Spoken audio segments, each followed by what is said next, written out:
కృష్ణం కమలపత్రాక్షం పుణ్యశ్రవణకీర్తనం వాసుదేవం జగద్యోనిం నౌమి నారాయణం హరిం శంకరం శంకరాచార్యం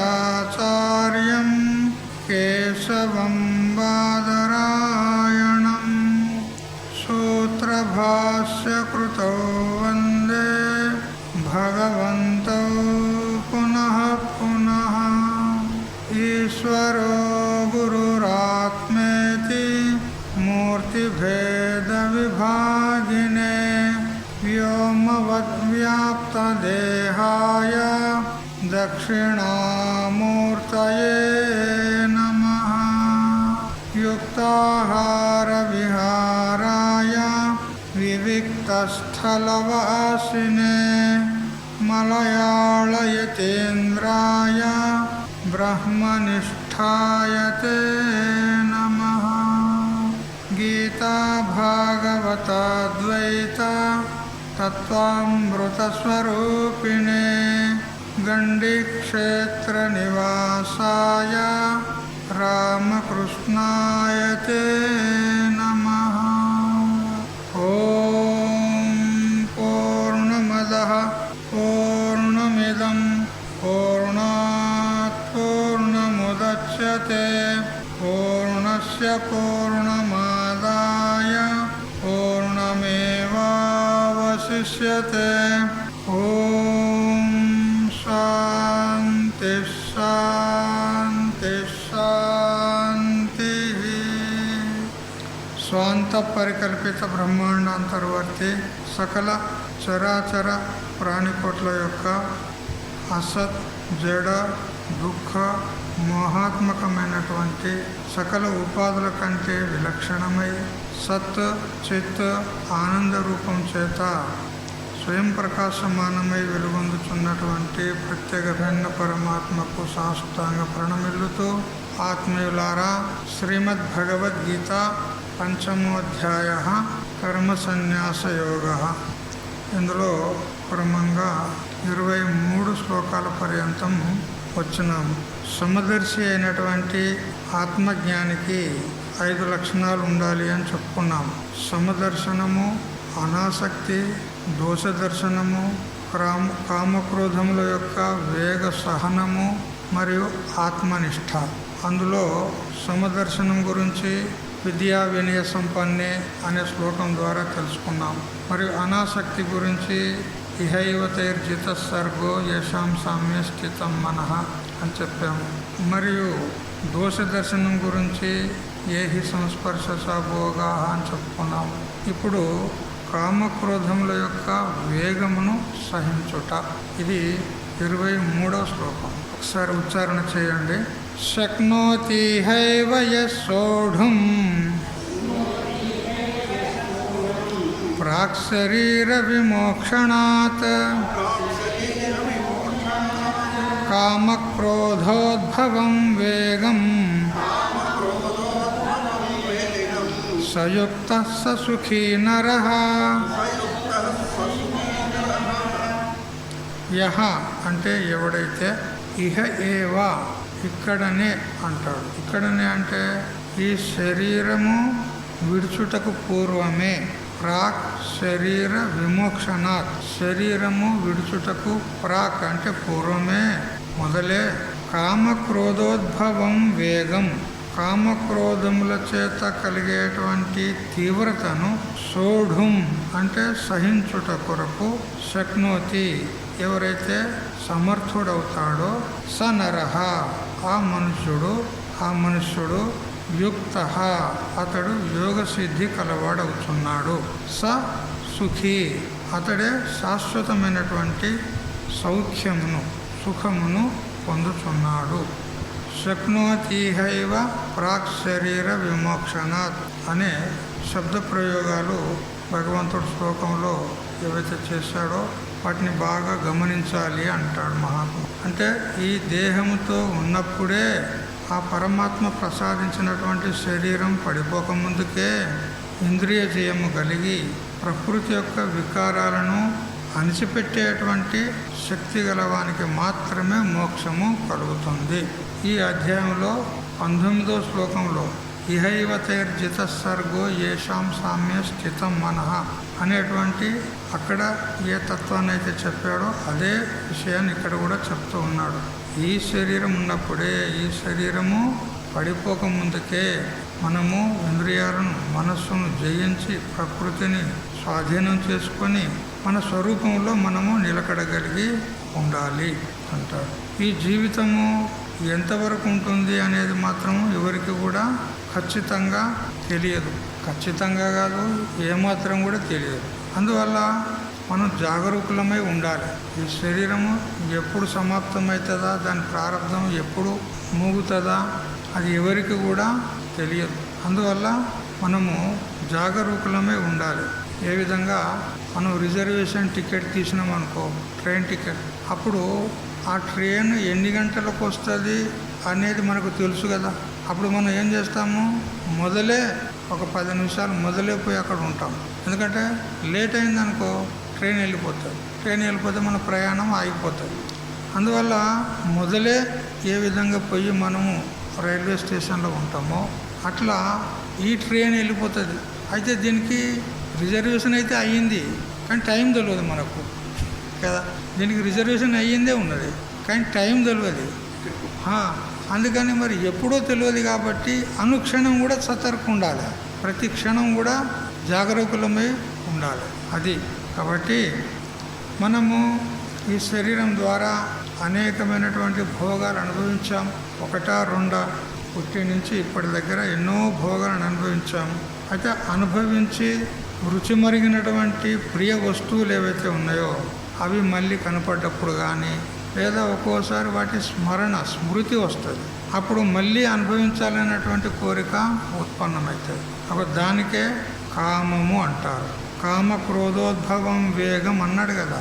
కామం అంటే ఏంది, క్రోధం అంటే ఏంది చెప్తున్నాడు. అంటే పూర్వము మనం అనుభవించినటువంటి ఆ అనుభవజన్య సంస్కారం చేత ఆ పూర్వానుభూత వస్తువు యొక్క స్మృతి కలుగుతుంది. అప్పుడు మళ్ళీ అనుభవించాలనే కోరిక ఉత్పన్నమవుతుంది. దానికే కామము అంటారు. ఇక ఆ కామమునకే ఏదైనా ప్రతిబంధకం ఏర్పడిందనుకో, ఆ కోరిక నెరవేరకుండా ఏదైనా అడ్డుగా వచ్చిందనుకో ప్రతిబంధకము, అప్పుడు ఆ కామమే క్రోధంగా మారుతుంది. అప్పుడు క్రోధం వచ్చినప్పుడు ఎట్లా ఉంటుంది, మన శరీరం యొక్క స్థితి, మన ముఖ చిహ్నాలు ఎట్లా ఉంటాయి. అప్పుడు కోపం వచ్చినప్పుడు మీకు తెలుసు కదా ఎట్లుంటుంది ముఖం, రాక్షసి ముఖం అవుతుంది కదా, వికృతం అవుతుంది. చూడు ఇప్పుడు మింగుదా అన్నట్టు ఉంటుంది కదా. ఒళ్ళు గగురుబాటు చెందుతుంది, ముఖంలో నేత్రాల్లో ప్రసన్నత చెడిపోతుంది. అప్పుడు అవి కామ వేగం అధికమైపోయి అప్పుడు క్రోధంగా మారుతుంది. క్షోభ కలుగుతుంది, మన లోపల ఒళ్ళు గగురుబాటు వచ్చేస్తుంది. దానికే క్రోధం అంటారు.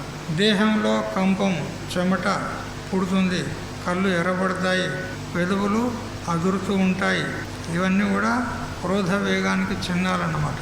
ఒక్కోసారి అంటాడు, చూడండి నేను మనిషిని కాదు, చూడు నాకు కోపం వచ్చింది, నేను ఏం చేస్తానో తెలియదు అంటాడు. అంటాడా లేదా? నీకు ఎప్పుడన్నా వచ్చింది ఆ కోపం? వస్తుంది, ఎందుకంటే మనుషులం కదా. మనుషులకు రాకపోతే ఎవరికి వస్తుంది కోపం కదా. అయితే ఆ క్రోధం వచ్చినప్పుడు, ఆ కామం వచ్చినప్పుడు వాటి వేగాన్ని తగ్గించుకోవాలి అంటాడు. అప్పుడే వివేకవంతుడు అన్నమాట. ఆ క్రోధం వచ్చినప్పుడు క్రోధానికే వశగతులం అయిపోయినాం అనుకో, అప్పుడు అనర్థం అవుతుంది, ఏం జరుగుతుందో తెలియదు. మంచి మంచి విలువైనటువంటి వస్తువులు ఉంటే కూడా వాటిని టకా ఎత్తేస్తాడు, పలుకొడతాడు, ఏమన్నా చేస్తాడు. అవి కావాలని ఎంతో శ్రమపడి తెచ్చుకున్నటువంటి విలువైన వస్తువులు ఉంటాయి. ఒకటి కోపం వచ్చినప్పుడు అన్నీ తీసి ఎత్తేస్తాడు. అనర్థమైందా లేదా, ఎంత నష్టం అవుతుంది. కాబట్టి సాధకుడైనటువంటి వాడు ఈ కోపం వచ్చినప్పుడు కానీ, ఆ కామం యొక్క వేగం పెరిగినప్పుడు కానీ వాటిని వివేకాన్ని జాగృతి చేసుకొని అణిచిపెట్టాలి. అరే నాకు ఈ కోపం వచ్చింది కదా, ఈ కోపం దీన్ని ఇట్లే దాన్ని మనం వదిలిపెట్టినట్లయితే అనర్థానికి దారితీస్తుంది. అందుకని దీన్ని ఇంతటితోనే అణిచిపెట్టాలి అని వివేకాన్ని జాగృతి చేసుకోవాలి. ఒకవేళ ఆ విధంగా వివేకం జాగృతి కాకపోతే ఏ స్థలంలోనైతే ఎవరి పట్ల మనకు కోపం వచ్చిందో అక్కడి నుంచి కొంచెము దూరంగా వెళ్ళిపోవాలి. కొంతమంది మన మిత్రులు కూడా ఎవరైనా వస్తారు, అరే ఎగరా ఎగరా ఎగరా అని వాళ్ళని దూరంగా తీసుకెళ్తారు. అంటే ఆ కోపంకు వేగం తగ్గుతుంది అన్నమాట. ఉపాయం లేకపోతే చల్లని నీళ్లు తాగమని అంటారు, అది ఆగుతుంది, చల్లని నీళ్ళు తాగుతుంది. ఆ నీళ్ళని కూడా వేడి చేస్తుంది ఈ కోపం కదా. వివేకమే ఇది చాలా మంచి ఉపాయం. ఇవన్నిటికంటే మనలోనే వివేకం రావాలి. ఎక్కడైతే కోపం పుట్టిందో అక్కడనే వివేకాన్ని జాగృతి చేస్తే ఈ మనసులో ఒక సంకల్పం ఉన్నప్పుడు ఇంకో సంకల్పం ఉండదు.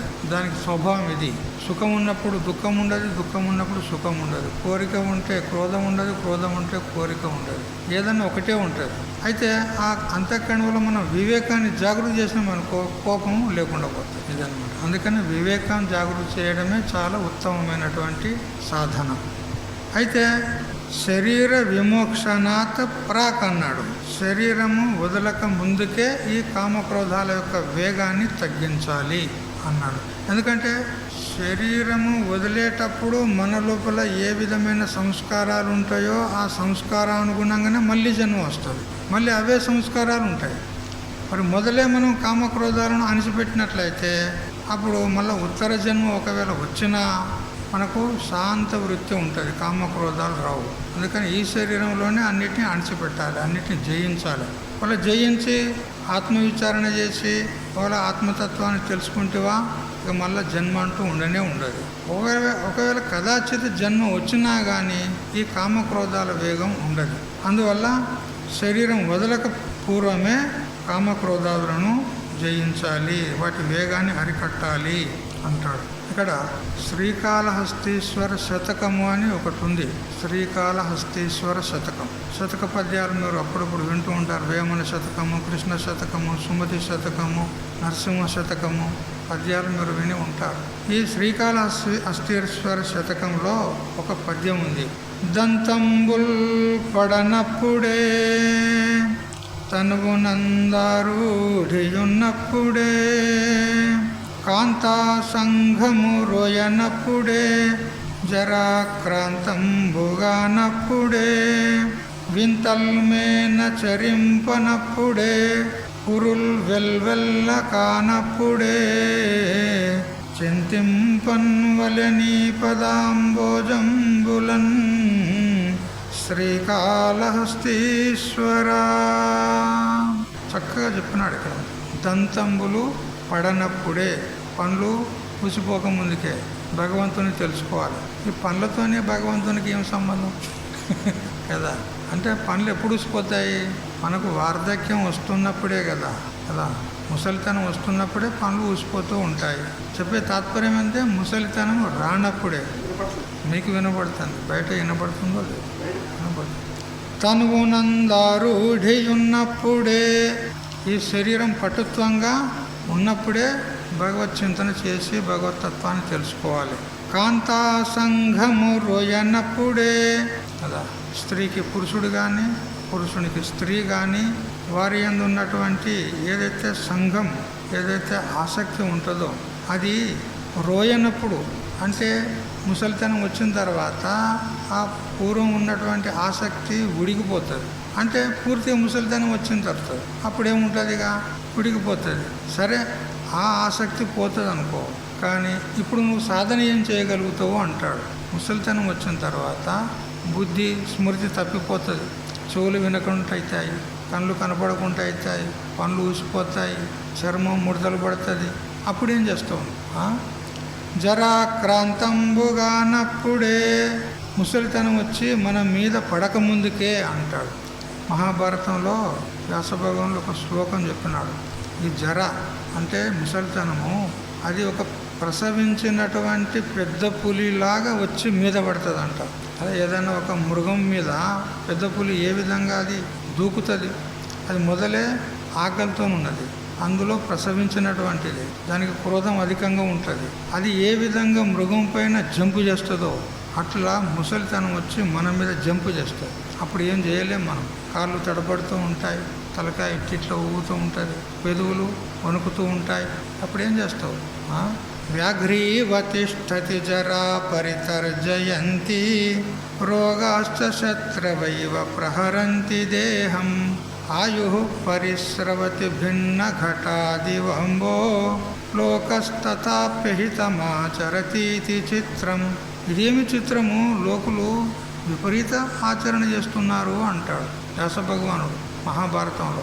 ప్రసవించినటువంటి పెద్ద పులిలాగా ఈ జర అంటే ఈ ముసలితనము వచ్చి పైబడి మనల్ని పీడిస్తుంది. ముసలితనం వచ్చి మరి రోగాహ శత్రవైవ ప్రహరంతి దేహం. ముసలితనం వచ్చినాక ఇక లేని రోగాలన్నీ వచ్చి మీద పడతాయి. శత్రువులు ఏ విధంగా ఒక శత్రువు మీద పడి వాడిని ఎట్లా చితుక బాదుతారు కదా, కొడతారు. అట్లా ఈ రోగాలు వచ్చి మనల్ని కొడుతూ ఉన్నాయి అంటారు. మరి ఒకవైపు ఆయు పరిస్రవతి భిన్న ఘటాదివాంబో. చూడు, కుండ నిండా నీళ్లు పోసి పెట్టాము, చిన్న రంధ్రం ఉన్నది కింద. అప్పుడు నీళ్ళు ఏమవుతాయి? ఒక్కొక్క చుక్క ఒక్కొక్క చుక్క ఒక్కొక్క చుక్క మొత్తం ఖాళీ అయిపోతుంది. అట్లా మనం చూడు, ఇప్పటికి నెల రోజులు ఎట్లా గడిచిపోయినాయి చూస్తూ ఉండగానే అవి ఎప్పుడు పోయినాయో తెలియదు కదా. ఇట్లా మనకు ఇప్పుడు ఎన్ని సంవత్సరాలు గడిచిపోయినాయి? ఒకరికి 50, ఒకరికి 60, ఒకరికి 70 పైబడి కూడా ఉండవచ్చు. ఇప్పుడు ఆ ఆయువు ఎట్లా క్షీణించింది తెలిసిందా మీకు? ఒక్కొక్క రోజు ఒక్కొక్క నీటి చుక్క వలె గడిచిపోయింది ఆయువు. ఇక బహుత గయ్యి తోడి రహి అంత పోయింది, ఏనుగంత పోయింది, ఇక తోక చిక్కింది, మన పనికి అంత అయిపోయింది. ఇక ఇప్పుడో అప్పుడో అన్నట్టే ఉన్నాం మనం. ఏమైనా గ్యారెంటీ ఉందా? ఇక పోనీ ఒక యువకుడు అంటే పోనీ బతుకుతాడు అనేటువంటి ఒక ఆశ ఉంటుంది. మనదో ఎట్లున్నది? Already I'm ready to go. ఇప్పుడు తయారున్నా నేను ఇప్పుడు వస్తే ఇక ఇప్పుడు పోదాం పదా అన్నట్టున్నాం మనం. అంతేనా లేదా? దగ్గరికి వచ్చినాం, ఇక ఇంకేముంది. మరి ఇప్పుడు ఈ కొద్ది కాలం ఎంతనో మనకైతే తెలియదు. ఆ కొద్ది రోజులైనా కానీ మనం సద్వినియోగం చేసుకోవాలి ఇప్పుడే. వలీభిర్ముఖమాక్రాంతం. వలీభి అంటే ఈ ముఖం మీద ముడతలు పడతాయి అన్నీ. అప్పుడేమో నిగనిగ ఉండే ముఖం అంతా కదా, పుచ్చపండులాగా ఉండే మంచిగా. ఇప్పుడు కదా చూడు అంత ముడతలు పడతాయి కదా. ఫలితేన అంకితం శిర. ఇది జనపనారలాగా అయిపోయింది. జనపనార ఎరికే కదా మీకు, తెల్లగా అయిపోయింది. అవి ఏమంటుంది? కలర్ వేసుకుంటా అంటున్నావా?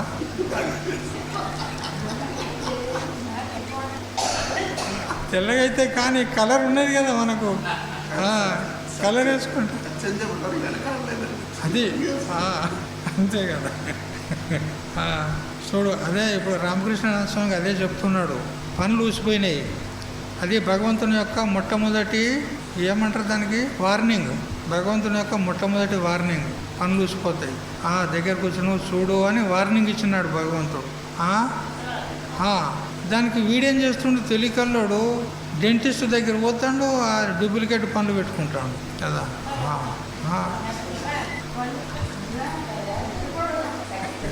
ఆ తర్వాత వెంట్రుకలు తెల్లబడుతున్నాయి కదా. ఇప్పుడు ఏమంటే రంగు వేసుకుంటారు కదా. అది రెండో వార్నింగు. వెంట్రుకలు తెల్లబడుతున్నాయంటే దగ్గరికి వస్తున్నాయన జాగ్రత్త అని వార్నింగ్ ఇస్తే మనము అవన్నీ లెక్క చేస్తలేము. భగవంతుడు ఇచ్చే వార్నింగ్లు అన్నీ రిజెక్ట్ చేస్తున్నాం మనం. అన్నీ రిజెక్ట్ చేసి మనం తెలివితోనే మన పని మనం చేసుకుంటాం, రంగులు వేసుకుంటున్నాం కదా.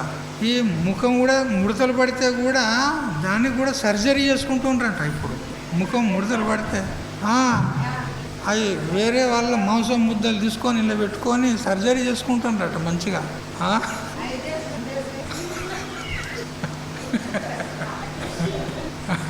చూడు, ముసలితనం వస్తే కూడా ఆ మాంసం వేరే వాళ్ళది తీసుకొని లోపల వేసి పెట్టుకొని మళ్ళీ సర్జరీ చేసుకుంటారు. చూడు, మేము యవ్వనంగా ఉండాలని.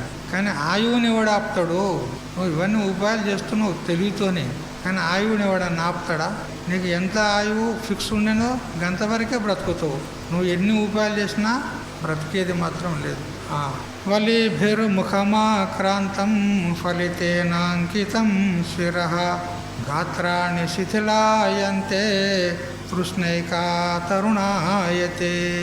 ఈ అవయవాలన్నీ కూడా శిథిలమైపోతున్నాయి, చేతులు వణుకుతున్నాయి. ఇప్పుడు పట్టు తప్పిపోతాయి చేతులు. ఏదైనా ఒక వస్తువు పట్టుకుంటే గట్టిగా అట్లే స్థిరంగా పట్టుకోలేము మనం, ఇట్లా వణుకుతుంది. గాత్రాలు అంటే శరీర అవయవాలన్నీ కూడా పట్టు తప్పిపోతాయి. కళ్ళు కనపడకుండా అయిపోతాయి, చెవులు వినకుండా అయిపోతాయి, కాళ్ళు తడబడుతూ ఉంటాయి, నడవలేము, మూడో కాలు కావాలి కదా. కానీ ఇన్ని అయినా కానీ మనసులో తృష్ణ, కోరిక, ఆశ మాత్రం అది మాత్రం ముసలిది కాదంట. చింతపండు ఎండిపోయినా కానీ పులుపు పోదంటారు కదా, అంటారా? చింతపండు మొత్తం ఎండిపోయినా కానీ పులుపు మాత్రం పోదు. అట్లా మన అంతఃకరణంలో ఈ కోరిక ఏదైతే ఉంది కదా అది మాత్రం ముసలి అయితలేదు. కృష్ణైక తరుణాయతే. ఆ ఒక్క ఆశ మాత్రం అది వయసుగానే ఉంటుంది. ముసలోడైనా కానీ ఏం తాత మొక్కజొన్న కంకి బుక్కుతావా అంటే పండ్లు లేవురా అంటాడు, కానీ నాకు వద్దురా అన్నాడు. పండ్లుంటే తింటా అన్నట్టే కదా. తాత పెళ్లి చేసుకుంటావా, ఎవరిస్తారు బిడ్డ నాకు అంటాడు వాడు, కానీ నాకెందుకురా అన్నాడు వాడు. అంటే ఎవరన్నా ఇస్తే చేసుకుంటా అన్నట్టే ఉన్నాడు కదా. అది ఆశ అట్లుంటుంది అన్నమాట. ఇది చూసారా. అందుకే వ్యాసభగవానుడు ఇదేమి చిత్రము ఈ లోకులది, ఇంత వైపరీత్యం జరుగుతుంది, భగవంతుడు ఈ విధంగా అన్ని వార్నింగ్లు పంపిస్తే ఉంటే కానీ దాన్ని లెక్క పెట్టాడు. వార్నింగ్లని రిజెక్ట్ చేస్తాడు, డిలీట్ చేస్తాడు అన్నీ. మళ్ళీ వానిదే తెలివి ప్రయోగం చేస్తాడు. కానీ ఎంతవరకు ఉపయోగం అవుతుంది వాని తెలివి, వాని ఆయువు ఒడిచిందా టాప్ అంటాడు కలాస్. అప్పుడు ఏం చేస్తాడు? ఆయువునైతే పొడిగించుకోలేడు కదా. కళ్ళు ఏమన్నా దృష్టి తక్కువ అయితే దానికి ఇలాజ్ చేసుకుంటాడు, ఏదో చికిత్స చేసుకుంటాడు, చెవులకు చికిత్స చేసుకుంటాడు, రంగులు వేసుకుంటాడు, పనులు పెట్టించుకుంటాడు. కానీ ఆయువుని పెంచుకోగలడా? అది ఎవరి ధ్వని కాదు. అందుకే అంటున్నాడు, ఎన్ని ఉపాయాలు చేసినా, ఎంత తెలివిని మనం ప్రయోగం చేసినా కానీ శరీరం మాత్రం దాని ప్రారంధానుసారం ఒకనాడు తీరిపోయేది ఉంటుంది. కాబట్టి శరీరం పడిపోక ముందుకే ఈ కోరికలను, ఈ ఆశలు అన్నిటిని కూడా వేగం తగ్గించి పూర్తిగా లేకుండా చేసుకో అంటాడు. ఒక భక్తుడు, ఒక కవి చాలా చక్కగా వర్ణన చేస్తాడు. సాధారణ తెలుగు భాషలో ఉంటుంది, పద్యంలాగా ఉంటుంది ఒక పాట. నాకు చదువుతుంటేనే తెలుస్తుంది, చాలా మంచిగా ఉంది. ఎన్నాళ్ళు బ్రతికినా ఏమి సామ్రాజ్యంబు ఎందుకీ మోహంబు జీవా, పన్నుగా నిహలోక భ్రాంతి వదిలియు శివుని భజన సేయవే మాయ జీవా. తొలి జన్మమున చేయు దోష కర్మము ఎందు తొలగజాలక మల్లి జీవా, ఎలమితో ఈ జన్మమెత్త కారణమాయ ఎరుగజాలవే మాయ జీవా. మొదట నవమాసములు మురికి గర్భములో నమునికి తేలుగుచుండి జీవా, మదిలో నకడ తేరే మార్గమెట్లని చాలా మరుగుచుంటివి మాయ జీవా. జననమొందడి దాకా జనని గర్భములోన జగదీశ్వరుని నీవు జీవా, ఘనముగాను తీయించి గర్భ సంకటము నుండి కడతేరీతివి మాయ జీవా. యవ్వనంబున మదము క్రువి మోహము చేత ఎదురు తెన్నెరుగా కను జీవా, పువ్వు గోణుల గూడి భోగించితివి చాలా బుద్ధి దప్పియు మాయ జీవా.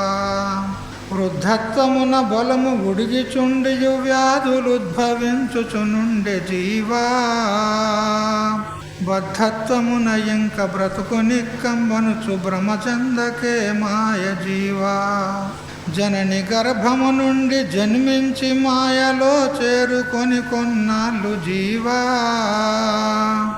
ఘనమైన ఆపదలను అనుభవించుచు దినము గడుపుచుంటివి మాయ జీవా.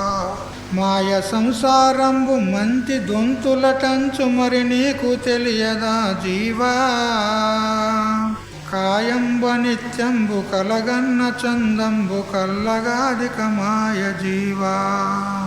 ఆలు పిల్లలు తమ్ములున్నరంచు ఆశ నొందగబోకు మాయ జీవా, కాలుడచ్చ ముచ్చట నిన్ను కష్టపెట్టగనెవరు కడతేర్చగరు మాయ జీవా. ఇండ్లు మేడలు సొమ్ములితర భోగంబులు ఇవి నిత్యమనుకోకు జీవా. కండ్ల చూడక నీవు కామాంధకారమున గర్వమొందకు మాయ జీవా. దశలి పోగుల గూర్చి ధనర గృహమున బన్ని దారిగా నలేక జీవా. విసరికాయల పోరుగు మెసల జాలక తుదకు నశయించదే మాయ జీవా. కూటి కోసం వయ్యి కొరగాని పనులెల్ల కోరుచుండగబోకు జీవా. నీటిలో మీనంబు ఎర్ర మాంసము కయ్యి నిక్కి నిలుగదే మాయ జీవా. పలుమారు నా వంటి బలవంతుడెవడని భయపెట్టకొరులను జీవా. బలవంతమైనట్టి పాము చీమల చేత ప్రాణంబు విడువదే జీవా. దాన ధర్మము లేక లక్షల ద్రవ్యము ఎంత గూర్చిన గాని జీవా. పాము కుబుసము విడిచి పారిపోయిన విధము పరుగెత్తుదువు మాయ జీవా. చూసారా, అచ్చ తెలియే కదా, అంత తెలిసింది కదా, మళ్ళీ వ్యాఖ్యానం చేసేది ఏం లేదు కదా. చూడు, ఇండ్లు మేడలు మిద్దెలు అవి ఇవి ఉన్నాయని అంటావు, ఇది నాది ఇది నాది అంటావు. ఒక కాయ లోపల పురుగు అది అందులో ఉండి అది మెసల జాలక అందులోనే చచ్చిపోతుంది అంట. ఇంకోటి పట్టు పురుగు అని ఒకటి ఉంటుంది. పట్టు పురుగులను పెంచుతారు కొంతమంది. అయితే ఆ పట్టు పురుగు ఆ పరిపక్వానికి వచ్చిన తర్వాత దాని నోటి నుండి పట్టుదారాన్ని తీస్తుంది. తీసి అది గూడులాగా అల్లుతుంది. గూడులాగా అల్లి స్వయంగా అదే ఆ గూటిలోకి పోయి ద్వారాన్ని మూసేస్తుంది. అది అందులోనే చచ్చిపోతుంది. చూడ, అది కట్టుకున్న గూటి లోపలనే అదే చచ్చిపోతుంది. అట్లా మనము మేడలు మిద్దెలు గూళ్ళు కట్టుకున్నాం కదా, నా గూడు నా గూడు నా పిల్లలు నా ఇల్లు అని అనుకొని అందులోనే చస్తాను. చచ్చిన ఒక క్షణం కూడా నేను ఉంచుతారు అక్కడ. అయ్యో మొస దగ్గరకు వచ్చింది, ఇక శ్వాస దగ్గరకు వస్తుంది అన్నప్పుడే తీరి ఇంకేమున్నది, ఆశ లేదుగా, బయటకు తీయరు అంటారు. చూడు, అంత ప్రేమతోని కట్టుకున్నాం ఇంత బిల్డింగు, ఉంచుతారా ఒక క్షణం అన్నా? అయిపోయి. చూసారా, ఈ విషయ భోగాల లోపల ఆసక్తిని పొంది వాటి యందు నువ్వు పరుగులు తీస్తున్నావు. నీ గతి ఎట్లున్నదని అంటే, ఆ చేప గాలమునకు గుచ్చినటువంటి ఆ ఎర్ర ఉంటుంది కదా, దానికోసమే వచ్చి అది ఏ విధంగా గాలాన్ని మింగి అది ప్రాణాలను కోల్పోతుందో మన పని కూడా గంతే. మన పని గంతే అవుతుంది. వాడు ఎముడొచ్చి గాలం వేసిన తర్వాత ఏం చేస్తున్నావు? అయిపోయి పొడిచిపో, అంతేనా? చూసారా, బలం ఉన్నది, నాకు శారీరక బలం ఉన్నది, ధన బలం ఉన్నది, బంధు బలం ఉన్నది, రాజకీయ బలం ఉన్నది, నాకు మినిస్టర్లు వాళ్ళందరూ ఎరుకున్నారని ఇతరులను పీడించకు సుమా. బలవంతమైన పాము చీమల చేత చిక్కి చచ్చిపోదా అంటాడు కదా. బలవంతమైన సర్పము చలి చీమల చేత చిక్కి చావదే సుమతి శతకం కదా. బలమున్నదని గర్వించకు అంటాడు కదా. దాన ధర్మాలు లేక లక్షల ద్రవ్యములు, కోట్ల ద్రవ్యాలు, అబ్జలు కదా సంపాదించి పెడతాడు. కానీ చివరికి పాము కూసం ఇడిచిపోయినట్టు అన్ని ఎక్కడెక్కడ ఇడిచిపెట్టిపోతాడు. పాము కూసం ఇడుస్తుంది కదా, మళ్ళీ కూసం పోయకు మళ్ళీ చూస్తుందా? అది చూడదా, అది పోయింది కూడా దానికి తెలియదు, విడిచిపెట్టి అది వెళ్ళిపోతుంది. అట్లా అన్ని ఇడిచిపెట్టి నువ్వు పోవాలన్నా లేదా? అన్ని ఇడిచిపెట్టి పోవాలన్నా లేదా? పోయేటప్పుడు ఏం తీసుకుపోతావా? ఏం తీసుకుపోవు కదా. పైసలు నీ కొడుకు నీ అంటూ వస్తాడా? నీ మనమడు నీ అంటూ వస్తాడా? ఇల్లు నీ అంటూ వస్తుందా? పోనీ నీ శరీరం అని నీ అంటూ వస్తుందా? దేహశ్చితాయాం పరలోక మార్గే. ఈ శరీరం ఎక్కడి దగ్గర వస్తుంది? చితి మీది దగ్గరకు వస్తుంది. చితి అంటే కాష్టం కదా, దాని మీద దగ్గరికి ఆ శరీరం వస్తుంది. దాని మీద వండ పెడతారు, అగ్గి అంటు పెడతారు. ఆ తర్వాత నీతో వస్తుందా? అది ఇన్నే బూడిదైపోయి. నాది అనుకున్న శరీరం కూడా నీది కాదు, నీతో వస్తలేదు. ఇంకా ఏమున్నది నీది చెప్పు. ఇక్కడ నీది ఏమి లేదు, నీ అంటూ వచ్చింది ఏమి లేదు. మరి ఏది లేదు నీది, నీ అంటూ వచ్చేది లేదు. ఎందుకు ఇంత మోహం? నాది అని ఇంత అక్కలు లేదా లోకానికి? అక్కలంటే బుద్ధి. ఇంత బుద్ధి లేదా మనుషులకు? చూసారా, అందుకని బాగా విచారించుకొని శరీరం పైన కానీ, గృహారామ క్షేత్రాల పైన కానీ, బంధుమిత్రాల మీద కానీ ఆలు పిల్లలు మొదలైన వాటి మీద ఉన్నటువంటి ఆసక్తిని వదిలిపెట్టండి. భగవంతుని మీద ఆసక్తి పెట్టుకోండి. మనం ఇక్కడ ప్రపంచంలో చూపించేటటువంటి ఆసక్తి, శ్రద్ధ, ప్రేమ ఏదైతే ఉందో అందులో సగం వంతు ఎందుకు కాదు భగవంతుని మీద పెడితే మన జన్మ ధన్యమైపోతుంది. అందుకని మరి శరీరానికైతే గ్యారంటీ లేదు. అందుకని జాగ్రత్తగా ఉన్న జీవిత కాలాన్ని మనం సద్వినియోగం చేసుకోవాలి. జవసత్వాలు ఒడిగిన తర్వాత శ్మశానానికి టిక్కెట్ ఉన్న తర్వాత సాధించేది ఏముంది అంటాడు కదా. శరీరంలో జవసత్వాలన్నీ ఉడికిపోయినాయి, పట్టుత్వం తప్పిపోయింది. టికెట్ తీసి తయారు పెట్టినాం, రిజర్వేషన్. ఇక టికెట్ తీసినాక ఏం చేసేది ఏమున్నది? ఇక రైలు వచ్చేదే ఆలస్యం ఉన్నది కదా. ఇప్పుడు ఏం చేస్తావు నువ్వు? అందుకని టికెట్ తీయక ముందుకే, ఈ జవసత్వాలు ఉడగక ముందుకే తొందరగా నువ్వు మేలుకో అంటాడు. ఇక అన్నీ ఉడికిపోయిన తర్వాత, టికెట్ తీసిన తర్వాత ఇక శ్మశానానికి దగ్గరికి వచ్చినాము. అప్పుడు సాధించేది ఏం లేదు, ఇక సాగు తప్ప ఇంకేం లేదు. అప్పుడు ఏం చేయలేవు. అందుకని ఎప్పుడో చూస్తాంలే, పోతేవా తీయి, చేస్తేవా తీయి అని ఈ విధంగా వాయిదా లేకండి. కాల్ కరేసో ఆజ్ కరేసో అబ్ మహాత్ములు చెప్తారు. రేపు చేసే పని ఏదైతే ఉంటుందో దాన్ని ఇప్పుడే చెయ్యి అంటాడు. ఈరోజే చెయ్యి. ఈరోజు చేస్తాననుకున్న పని ఇప్పుడే చెయ్యి, అంతే. మంచి పని ఏదైతే ఉంటుందో అట్లా.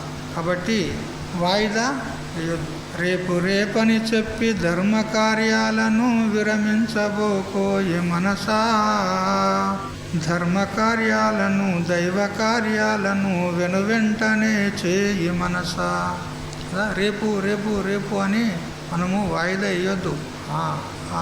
షాపుల ముందు రాసి పెడతారు ఆడ మహారాష్ట్రలో అయితే, ఉదార్ నాహి అంటే ఉద్దర లేదు. ఎవరు కూడా ఉద్దర అడిగేది లేదు. అప్పు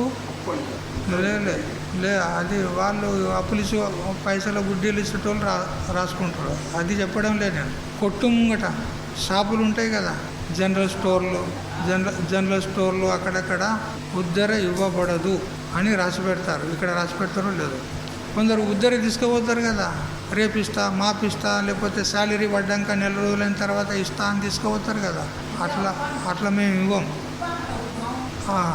అప్ప ఇక్కడ ఏమో ఇక్కడ సంప్రదాయం ఏదో తెలియదు మాకు. అరువా ఎరువా అది ఇచ్చేది లేదు మా దగ్గర. నెట్ క్యాష్, డబ్బులు ఇవ్వండి, వస్తువులు తీసుకుపోండి అట్లా. మంచోడైతే ఇస్తారులే, మంచోడు కాకపోతే ఇవ్వరు. ఇక ఎందుకు ఇస్తారు మరి? నువ్వు ఇయ్యని ఇవ్వవు, మళ్ళా తీసుకుపోతావు ఇవ్వవు కదా, ఎందుకు ఇస్తారు? మరి ఏ విధంగా మనము అక్కడ నెట్ క్యాష్ ఇచ్చి తీసుకుంటాం వస్తువులు, మరి ఇక్కడ కూడా రేపు రేపు అని ఉద్దరు ఎందుకు చేస్తున్నావు, అరువు ఎందుకు చేస్తున్నావు? ఇక్కడ ఇప్పుడే చేయి కదా, అలా వాయిదా ఎందుకు వేస్తావు? అందుకని రేపు రేపు అని మనం వాయిదా వేయకూడదు. దీపం ఉన్నప్పుడే ఇల్లు చక్కబెట్టుకోవాలి అంటారా లేదా? దీపం ఆరిపోయిన తర్వాత ఏం చేస్తావు? చిమ్మన చీకట్లో ఏం చేయలేవు. అట్లా పూర్వకాలంలో అన్ని నూనె దీపాలు, ఆమ్దం దీపాలు, ఈ గ్యాస్ లైట్ రాకముందుకు కూడా, గ్యాస్ లైట్ కూడా మొన్ననే వచ్చింది కదా, ఒక 30-40 సంవత్సరాల కింద. అంత పూర్వము నూనె దీపాలు, అన్ని ఆమ్దం దీపాలు పెట్టుకున్నారు. ప్రతి ఇంట్లో ఆమ్దం ఉండేది, ఆమ్దం చెట్లు వేసేది, ఆమ్దాలు తీసేది, వాటిని కూటం పెట్టేది ఆమ్దం నూనె తీసి. దాంతోనే భోజనానికి కూడా అవే వాడుకునేది. నువ్వుల నూనె, ఆమ్దం నూనె, వేరుశనగ నూనె. అప్పుడు గానుగలు ఉంటుండ్రి, గానుగ ఆడించేది. ఆ ఎడ్లతో తెంపుకుంటా గానుగ మిషన్ ఒకటి ఉండేది కదా, కట్టేది. అది ఉంటే పూర్వంలో ఊరూరికి ఉంటుండే. ఇప్పుడు వాళ్ళు మొత్తం లేకుండానే అయిపోయారు. వాళ్ళ కులము ఆ గానుల వాళ్ళు లేకుండానే అయిపోయారు. అట్లా చాలామంది లోకమని కొన్ని జాతులు. కాబట్టి దీపం ఉన్నప్పుడే ఇల్లు చక్కబెట్టుకోవాలి అని చెప్పిన ప్రకారంగా మన ఇల్లు కదా, ఇది మన ఇల్లు. ఇందులో దీపం ఉన్నది. జీవుడు వెలుగుతున్నాడు. మరి ఆ జీవుడు ఇళ్ళ నుంచి వెళ్ళిపోక ముందుకే మనము మన యొక్క గమ్యాన్ని చేరుకోవాలి అని చెప్తున్నది. దీపం ఆరిపోకముందే ఇల్లు చక్కబెట్టుకో అని చెప్పిన ప్రకారంగా కామక్రోధాదుల వేగము చిన్నది కాదు సుమా, మహానది ప్రవాహం వంటిది. ఈ కామక్రోధములు అనేటువంటి వేగంలో ఈ నదీ ప్రవాహంలో మనం పడ్డాము అని అంటే కొట్టుకపోవడమే, అంతే. అంతా వేగమైనటువంటిది ప్రవాహం కామక్రోధాదులో. అందువల్ల ఆ వేగంలో కొట్టుకుపోయి సముద్రంలో పడిపోతాం మనం. ఏ సముద్రం? జన్మ మరణ సంసారం అనే సముద్రంలో పడిపోతాం. అందుకని అంత పని కాకముందుకే మనము తొందరగా జాగృతి కావాలి. ఆ సముద్రంలో పడ్డామా, ఆ సముద్రంలో అన్ని జలజంతువులు ఉంటాయి, మొసళ్ళు ఉంటాయి, తిమింగలాలు ఉంటాయి, మనుషులనే అమాంతం మింగేటి ఉంటాయి. ఈ భూమి మీద అన్నిటికంటే పెద్ద జంతువు ఏది? ఏనుగు. ఆ ఏనుగు కంటే కూడా ఎంతో పెద్ద జంతువులు ఉంటాయంట జలంలో, సముద్రంలో. ఇట్లా వినడంలో వచ్చింది. ఆ వాళ్ళ నోటి నుండి వీళ్ళ చెవులకు, వీళ్ళ నోటి నుండి ఇంకో చెవులకు ఇట్లా వస్తాయి కదా వార్తలు. అట్లా విన్నాం మేము. ఏమిటి అంటే కొంతమంది పడవలో పోతూ ఉన్నారంట. పడవలో పోతున్నప్పుడు చాలా దూరం ప్రయాణం చేసి అవతలి దీవులు ఉంటాయి కదా సముద్రంలో, దీవులు, చిన్న చిన్న దీవులు, దీవగడ్డలు చాలు. అందులో కూడా జీవులు, వాళ్ళు మనుషులు ఉంటారు. అయితే ఒక దీవి నుంచి ఇంకో దీవికి పోతూ ఉంటే మధ్యలో ఒక దీవిలాగా వాళ్ళకు కనిపించిందంట భూస్థలం. కనపడితే ఇక్కడ కాసేపు ఆగి మనం భోజనాలు వగేరా చేసుకొని తర్వాత మనం ప్రయత్నం చేద్దామని అనుకొని వాళ్ళు దాని మీద వచ్చి ఆ పడవను అక్కడ వదిలిపెట్టారు, ఆ ఒడ్డుకు వదిలిపెట్టారు. దాని మీద వచ్చి వంట చేసుకున్నారు, అది ఇది అన్నీ చేసుకున్నారు. ఆ వంట చేసుకునేటప్పుడు ఆ వేడిమికి తగిలి వాళ్ళు దేని మీద అయితే నిలబడ్డారో అది కదులుతుందంట నీళ్ళల్లో. కదిలేది ఏముంటుంది? జంతువు. అదొక పెద్ద జంతువు అన్నమాట. తిమింగలాలు అంటారు వాటికి. పెద్ద జంతువు తిమింగలాలు. అట్లాంటి పెద్ద పెద్దవి ఉంటాయంట. అంటే ఏనుగు అది దానిలో చాలా చిన్నది, అంత పెద్ద జంతువులు ఉంటాయంట. మరి అటువంటి జల జంతువుల వారికి మనం గురి కావాల్సి వస్తుంది. ఏమిటి జల జంతువులు మనకు అంటే అజ్ఞానం అనే పెద్ద జంతువు ఉన్నది అక్కడ సముద్రంలో, దానికి గురి కావాల్సి వస్తుంది. అందుకని అంత పని కాకముందుకే మనము జాగ్రత్తగా ఉండాలి అంటాడు. ఈ విధంగా ఎవరైతే కామక్రోధాదుల యొక్క వేగాన్ని ఎవరైతే అరికట్టుతాడో వాడే బ్రహ్మయోగ యుక్తుడు, వాడే ఆత్మానందానికి అర్హుడు అని చెప్తున్నాడు. అతడే నిజమైనటువంటి నరుడు. అది తెలుసుకోకపోతే వీడు వానరుడు కదా. లేకపోతే సూకరాలు అన్నాడు. సూకరం అంటే పంది. వీడు మనిషి కాదు, పంది అన్నమాట కదా. మహాత్ములు తిడుతూనే ఉన్నారు. ఏం తిట్టమన్నా వాళ్ళకు ఇంతకంటే తిడుతున్నారు. కానీ మనకు కూడా కొద్దిగా పౌరుషం రావాలి కదా. మరి ఇట్లా చేస్తే బాగుండదు కదా, మరి వాళ్ళు చెప్పేది మంచి మార్గమే కదా అని మనము వివేకాన్ని జాగృతి చేసుకొని వాళ్ళు చెప్పిన మార్గంలో మనం తరించాలి అని చెప్తున్నారు. ఈ విధంగా కామక్రోధాల యొక్క వేగాన్ని సహించినంత మాత్రంలో మోక్షం లభించదు. మరేమనగా ఇంకా అంతరంగ సాధనం కూడా ఒకటి కావాలి అంటాడు. ఏమిటి అంటే చివరికి చెప్తున్నాడు ఆత్మనిష్ట కదా. ద్వంద్వ సహిష్ణుత్వము, అనాసక్తి, దోషదర్శనము, కామక్రోధముల యొక్క వేగ సహనము, మరియు చివరిది ఆత్మనిష్ట. అది ఇప్పుడు చెప్తున్నాడు. చదవండి. యోంత సుఖోంతరారామ తథాంతర్జ్యోతిరేవయః సయోగి బ్రహ్మనిర్వాణం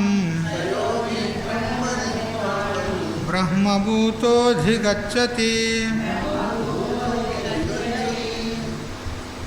యహ అంటే ఎవడైతే, అంతఃసుఖ అంటే ఆత్మయందే సుఖించువాడు ఎవడైతే ఉంటాడో, అంతరారామ అంటే ఆత్మధ్యానమునందే క్రీడించేటువంటి వాడెవరైతే ఉంటాడో, తథా అదేలాగున యహ ఎవడైతే అంతర్జ్యోతి ఏవ అంటే అంతరాత్మయందే ప్రకాశం కలవాడై ఉంటాడో, స యోగి అట్టి ధ్యానయోగి బ్రహ్మభూత బ్రహ్మస్వరూపుడయ్యి బ్రహ్మ నిర్వాణం అంటే బ్రహ్మానందాన్ని అధిగచ్చతి అంటే పొందుతాడు అని చెప్తున్నాడు. జీవన్ముక్తుడయ్యి ఉన్నటువంటి మహనీయుని యొక్క ఆంతరంగిక లక్షణాలను చెప్తున్నాడు. సావధానంగా విను అని అర్జునునితోని భగవంతుడు చెప్తూ ఉన్నాడు. అంతఃసుఖుడు అంటే బాహ్యంలోని శబ్దాది విషయాలలో కాక తన స్వరూప సుఖాన్నే అనుభవించేవాడు. పొద్దున్నే మనం చెప్పుకున్నాం, బాహ్య శబ్దాది విషయాల్లో వాస్తవంగా సుఖం లేదు, మన సుఖాన్నే మనం అనుభవిస్తున్నాం. ఏ విధంగా అద్దంలో మన ప్రతిబింబాన్నే చూసుకొని ఆనందిస్తున్నాం. వాస్తవంగా అందులో ముఖం ఉందా? ప్రతిబింబం అందులో ఉందా? అద్దంలో బయట ఉన్నట్టు వలె కనపడుతుంది, కానీ బయట లేదు. వాస్తవంగా మనం చూస్తున్నది అక్కడన్నా ఇక్కడన్నా? అద్దంలో ప్రతిబింబాన్ని చూస్తున్నామా, మన ముఖాన్ని చూస్తున్నామా? ఎట్లా చూస్తున్నాం? అద్దం కనపడుతుంది, అద్దం కనపడితే అందులో కనపడే, ఎదురుగా అక్కడ కనపడబట్టే అక్కడనే చూడబడుతుంది. ఇక్కడ ఎక్కడ చూస్తున్నావు నువ్వు? నీ కళ్ళు అటు ఉన్నాయా ఇటు ఉన్నాయా? నీ కళ్ళు అటు చూస్తున్నాయా ఇటు చూస్తున్నాయా? మరి ఎదురుగున్నది కనపడుతుందా, వెనుకకున్నది కనపడుతుందా? మరి నా ముఖాన్ని చూస్తా అంటాను నువ్వు.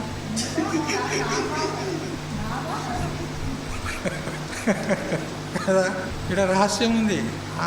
మనము చూస్తున్నప్పుడు మన నేత్ర దృష్టి అది అద్దం దగ్గరికి వెళ్తుంది. అద్దం దగ్గరికి వెళ్ళి అద్దం నుంచి బయటకు వెళ్ళలేక, ఇప్పుడు ఒకటి ప్లేన్ గ్లాస్ ఉందనుకో, ఇప్పుడు ఇక్కడ కిటికీకి ఒక గ్లాస్ ఉంది. ఈ గ్లాసు నుంచి మనం చూస్తే బయట వస్తువు కనపడుతుంది, బయట ఉన్న వస్తువు కనపడుతుంది. ఎందుకు? మన నేత్ర దృష్టికి ప్రతిబంధకం లేదు, అక్కడ బయటకు నేరుగా వెళ్ళిపోతుంది. అందుకని బయట ఉన్న వస్తువు కనపడుతుంది. కానీ మనం ముఖం చూసుకునే అద్దం ఉంటుంది కదా, ఆ అద్దంలో మన దృష్టి బయటకు వెళ్ళలేదు. ఎందుకు వెళ్ళలేదు? వెనక పూత ఉంటుంది, చూసారా? రంగు, వెనక రంగు పూస్తారు, పూత ఉంటుంది. అది మన దృష్టికి ప్రతిబంధకం అవుతుంది, బయటకు వెళ్ళనీయదు. అప్పుడు ఏం చేస్తుంది? మన దృష్టి అక్కడికి వెళ్ళి తిరిగి మళ్ళీ రిటర్న్ వస్తుంది, పర్యావృతమయ్యి మళ్ళీ రిటర్న్ వచ్చి మన ముఖాన్నే విషయం చేస్తుంది. అందుకనే మన ముఖం కనపడుతుంది. లేకపోతే అక్కడ ప్రతిబంధకమే లేకపోతే మన దృష్టి బయటకే వెళ్ళిపోతే మన ముఖం కనపడదు. అవతలున్న వస్తువు కనపడుతుంది, మన ముఖం కనపడదు. కానీ ఇక్కడ ప్రతిబంధకం ఉన్నందువలన వెనక రంగు పూత ఉన్నది కాబట్టి దృష్టి అక్కడికి వెళ్ళి మళ్ళీ రిఫ్లెక్ట్ అవుతుంది, మళ్ళీ పర్యావృతం అయ్యి రిటర్న్ వచ్చి మన ముఖాన్నే చూస్తుంది. అందుకనే మన ముఖం కనపడుతుంది. ఇప్పుడు చూసేది అక్కడన్నా నువ్వు ఇక్కడన్నా, మన ముఖాన్నే మనమే చూసుకుంటున్నాం, అందులో లేదు ముఖం. ఆ ప్రతిబింబం కూడా అక్కడ ఉన్నది అనుట అది ఔపచారికమే, ఆడ ఉన్నట్టు మనకు కనపడుతుంది. ఇది దృష్టి యొక్క వేగం చేత.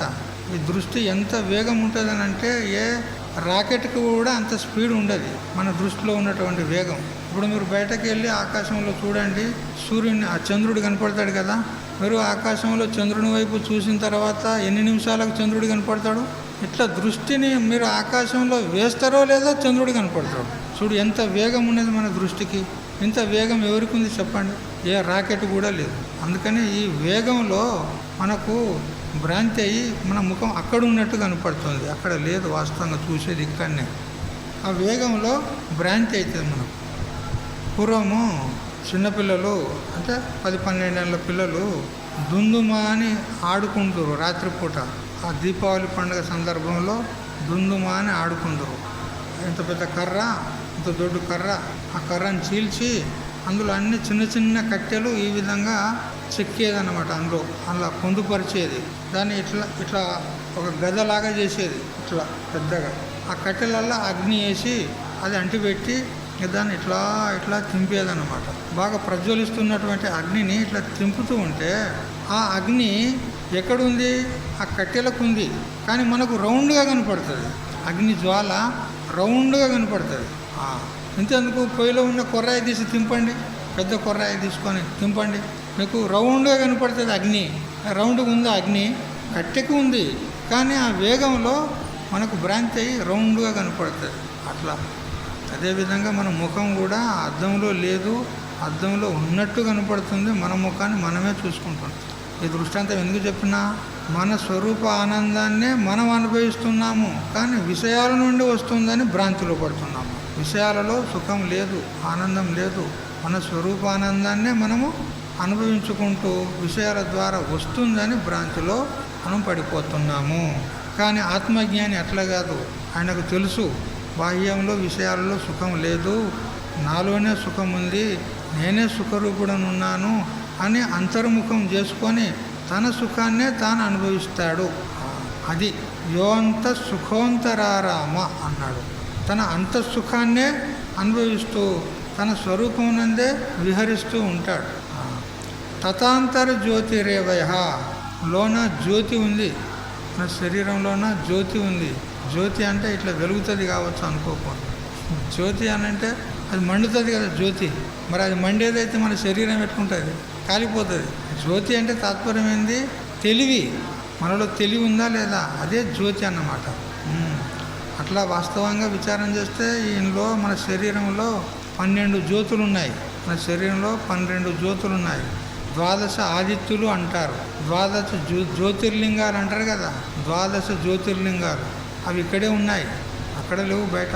అక్కడ ఏదో స్థాపన చేశారు మనకు శ్రద్ధ నిర్మాణం కోసం. ఇక్కడే ఉన్నాయి పంచ జ్ఞానేంద్రియాలు, పంచ కర్మేంద్రియాలు, మనస్సు, బుద్ధి, ఇవే జ్యోతులు. జ్యోతి అంటే ఏంది? తెలివి. జ్యోతి అంటే ఏదో అగ్నిలాగా ఇట్లా దీపంలాగా మండుతుంది అనుకోకూడదు. తెలివి. ఆ తెలివి మనకు ఈ ఇంద్రియాల ద్వారా ప్రకటన అవుతుంది. అసలైన జ్యోతి ఒకటే, సాక్షి చైతన్యం ఒకటే. దాని వెలుగు వీటి ద్వారా వస్తుంది. ఏ విధంగా ఒక కుండ తీసుకోండి, ఆ కుండకు 5 ఛిద్రాలు చేయండి, చుట్టూ 5 ఛిద్రాలు చిన్నగా ఛిద్రాలు చేసి లోన దీపం పెట్టండి. లోన దీపం పెడితే ఆ రంధ్రాల గుండా ప్రకాశము బయటకు వస్తుంది, ప్రకాశం బయటకు వస్తుంది. అవి అట్లా ఈ కన్ను, ముక్కు, చెవి ఇవన్నీ ఉన్నాయి కదా, ఇవి రంధ్రాలు, ఇంద్రియాలు. వాటి ద్వారా మన ఆత్మజ్యోతి యొక్క ప్రకాశం, తెలివి, జ్ఞానము అది బయటకు వచ్చి బయట ఉన్న విషయాలను తెలుసుకుంటాం. దానికి శంకరాచార్యులు చక్కని శ్లోకం కూడా రాసినాడు దక్షిణామూర్తి స్తోత్రంలో. అది రేపు తెలుసుకుందాం. ఓం సహనావతు సహనౌ భునక్తు సహ వీర్యం కరవావహై తేజస్వినావధీతమస్తు మా విద్విషావహై. ఓం శాంతి శాంతి శాంతి.